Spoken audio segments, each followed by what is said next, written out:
C'est le moment de parler voyage avec Cynthia Laparé, directrice du club Voyage Raymond Potvin. Bonjour, bon matin à vous. Ça va bien? Ben oui, ça va super bien. Parce qu'aujourd'hui, je vous transporte dans un univers magique et féerique dans le cadre de notre émission spéciale de la Semaine de relâche qui débute chez nous au Québec. On a déjà parlé dans les chroniques passées de Disney, mais dans les volets un petit peu plus techniques. Aujourd'hui, je vous donne tous les incontournables pour vous donner encore plus le goût de partir en famille et visiter Disney. Et ça peut faire plaisir aux jeunes et moins jeunes. En fait, tout le monde. On dit souvent que Disney, c'est pour les enfants, mais peu évidemment. Importe. En fait, tout le monde a leur cœur d'enfant, que ce soit un enfant en tant que tel ou un adulte. On a toujours un petit côté de nous, enfants, qui recherchent ce côté Disney. Donc, je vous propose les incontournables manèges à pas manquer. Également les restaurants à la table dans votre service de plan repas dining. Puis, je vais vous dire, selon moi, les top hôtels à séjourner quand vous allez à Disney.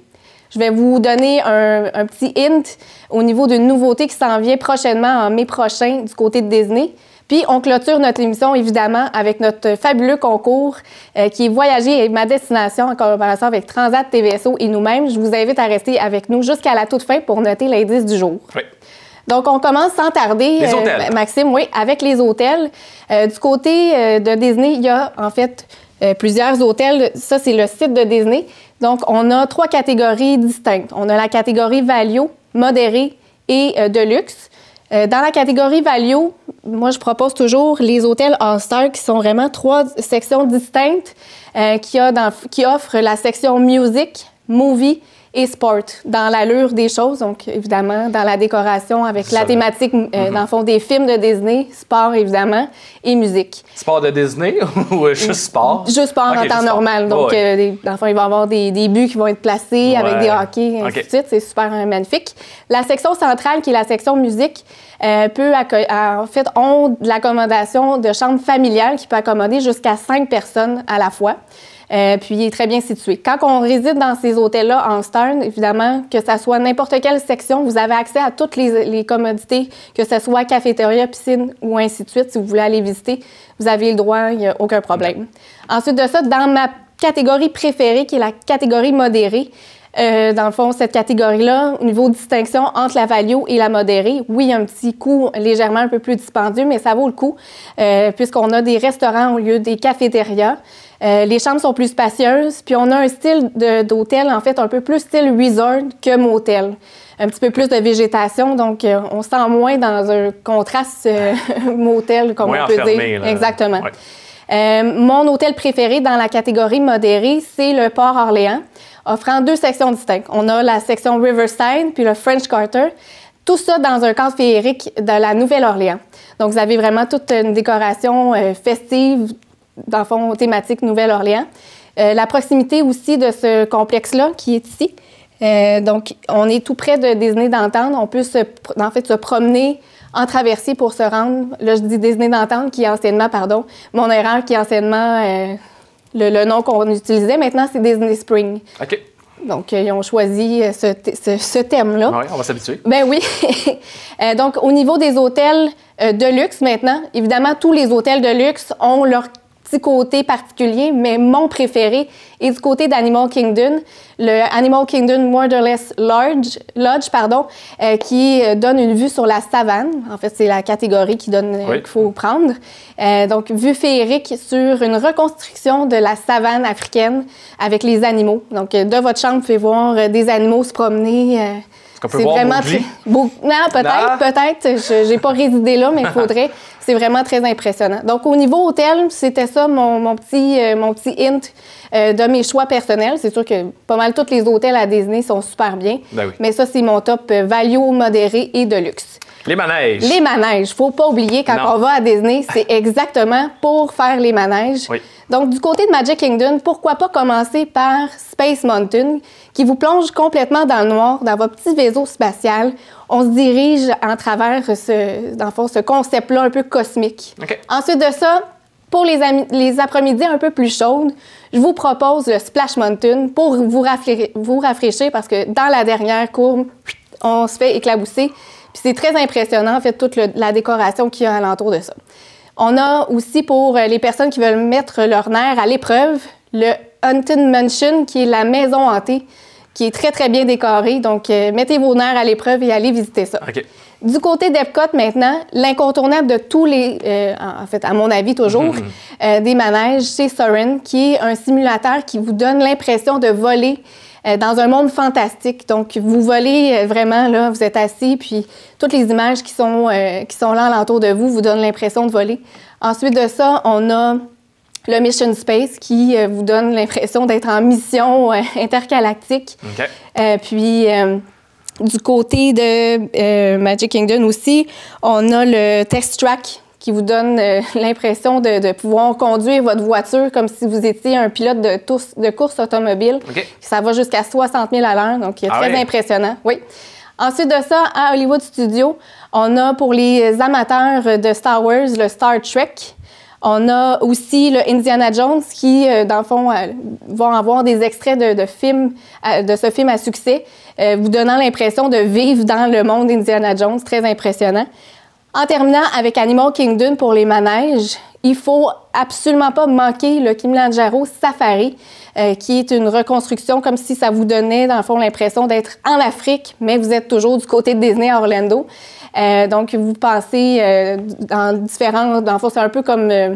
comment je pourrais dire ça, le parc safari à nous, mais en version parc africain. Ah ouais. Je vous le conseille tôt le matin parce qu'évidemment, plus la journée avance, plus la chaleur va être présente. Okay. Donc, les animaux peuvent rester cachés. Donc, si on veut vraiment pas manquer rien à ce niveau-là, on le fait le matin. Donc, on le programme dans notre Fast-Pass, tout simplement. Parfait. Ensuite de ça, il y a le Everest qui, évidemment, Everest dit montagne. Donc, un plus haut, dans le fond, de mont, pardon. Oui. Donc, on va vraiment en haut et... La descente est très à pic, donc sensation forte absolument. Ensuite de ça, on a du côté de Animal Kingdom toujours le Dinosaur pour les amateurs de parc jurassique. Ben oui. Pourquoi pas, hein? Ça vous donnerait... ça l'a beaucoup pogné là, avec les derniers films. Là, exactement. Donc, là, ça vous donne le mot d'ordre. Donc, vous vivez votre moment Jurassic Park, mais sans trop de danger. OK. Donc, ça, c'était au niveau d'Animal Kingdom. Et la nouveauté que je vous ai parlé tout à l'heure est du côté d'Animal Kingdom. Ça s'en vient pour le 17 mai prochain, ouverture du Pandora, qui met à l'honneur, dans le fond, Avatar. Oui. Ça sera spectaculaire, évidemment. Depuis 2013, il est en construction. Donc, notez ça à vos agendas. Si vous prévoyez à la Disney, c'est vraiment l'incontournable à voir prochainement. Okay. Par la suite, je vous parlais aussi des restaurants, parce que qui dit incontournable, qui dit incontournable dit appétit. Donc, je vous le propose en service à la table. Du côté de Magic Kingdom, il y a évidemment le célèbre Crystal Palace qui met à l'honneur le personnage de Cendrillon. Pourquoi pas aller manger dans son palais? Si on fait ça, par contre, il faut noter qu'il y a 2 services à la table qui est pris de votre plan repas. Donc, à la toute fin, il va y avoir à prévoir, dans le fond, un repas à service à la table. Sinon, on a pour les amateurs de pâtes le Tony Times Square, qui est un restaurant très aimé du côté de Magic Kingdom. Et le Be Your Guest, je vous le propose en quick service. Ça vous donne accès au château de la Bête et la Bête, mais vous allez pouvoir aller manger en cafétéria. Donc, c'est un style buffet, mais ça ne va pas vous prendre 2 coupons parce que si on l'utilise pour le souper, ça prend à ce moment-là automatiquement 2 coupons. Donc, si on le fait en quick service, on a l'expérience, on peut dire, puis ça ne nous coûte pas trop cher. Okay. Ça, c'était pour Magic Kingdom. Ensuite de ça, du côté d'Epcot. Epcot, c'est vraiment l'incontournable en fait, au niveau... Côté restaurant? Oui, parce que c'est divisé en pavillons. Donc, tous pavillons ont leur propre restaurant. Mais mes préférés, pour ceux qui aiment la cuisine, dans le fond, asiatique, le Tapi Nido, qui est dans le fond, un spectacle japonais devant vos yeux qui vous fond, un peu comme dans le sud. On a le Coral Reef, qui est évidemment, dans le fond, spécialité fruits de mer, poissons, avec une immense aquarium derrière. Ah oui. Les enfants, honnêtement, à tout coup, seront impressionnés. Puis, toujours du côté d'Epcot, dans le pavillon du Canada, on a le Cellier Steakhouse, qui est un des meilleurs steakhouse en ville. Par contre, celui-là, c'est un restaurant signature désormais, donc ça vous prend 2 coupons à la table. Ensuite de ça, du côté de Hollywood Studios, je vous propose le CFI Theater, qui est un restaurant très particulier, donc qui vous donne l'occasion de manger dans des voitures des années 60, servi avec des personnes qui viennent vous servir en patin à roulettes. Oui. On a vraiment un écran de ciné-parc devant nous. On mange du fast-food, évidemment, parce que c'est fast-food dans ces années-là 60. Donc ça, c'est un incontournable. Et on peut programmer, dans le fond, une fast-pass pour aller voir le Fantasmic Show, qui est un spectacle très populaire mettant en vedette Mickey Mouse. Donc, à ce moment-là, quand on fait ça, on peut programmer notre fast-pass, dans le fond, pour aller voir le spectacle par la suite. Ensuite de ça, du côté d'Animal Kingdom, il y a le Boma Flavor Restaurant, qui est un restaurant buffet aux saveurs africaines. Ou, si jamais vous êtes amateur de fine cuisine, le Artist Point, qui va vraiment de l'avant, mettant toutes les saveurs en vedette. Mais ça, c'est évidemment un restaurant signature, donc ça vous prend 2 coupons. Donc, ça, c'était mon top restaurant pour vous. C'est sûr qu'il y en a évidemment pour tous les goûts, mais selon mes clients et moi-même, c'est mes top restaurants. Donc, en fait, ça met fin aux incontournables des choses à voir à Disney, autant au niveau des restaurants ou logés, puis les manèges à ne pas manquer.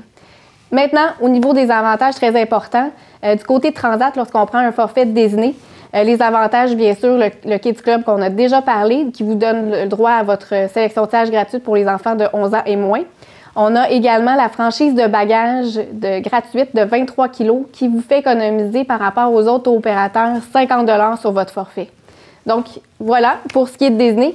Maintenant, on enchaîne avec notre concours. Voilà. Donc, notre concours, nous sommes très excités à vous dévoiler. Donc, le concours Voyager et ma destination en collaboration avec Transat, TVSO et nous, Club Voyage Raymond Potvin, qui consiste en un crédit voyage de 1 000 $. Donc, ce crédit voyage, vous pourrez l'utiliser sur un forfait de vacances Transat, sur les destinations qu'on va avoir parlé durant nos chroniques. Donc, je vous invite à noter l'indice qui est Disney. Merci à vous. Donc, pour ce qui est de la suite, moi, je vais partir du côté de Punta Cana. Je vais essayer de vous concocter une émission spéciale de là-bas. Si jamais ça ne fonctionne pas, ne soyez inquiètes, je vais pouvoir le faire parvenir et vous le dévoiler à mon retour. Donc, je vous souhaite une bonne semaine et une bonne semaine à toi, Maxime. Merci beaucoup, Cynthia. Bon voyage. Merci beaucoup.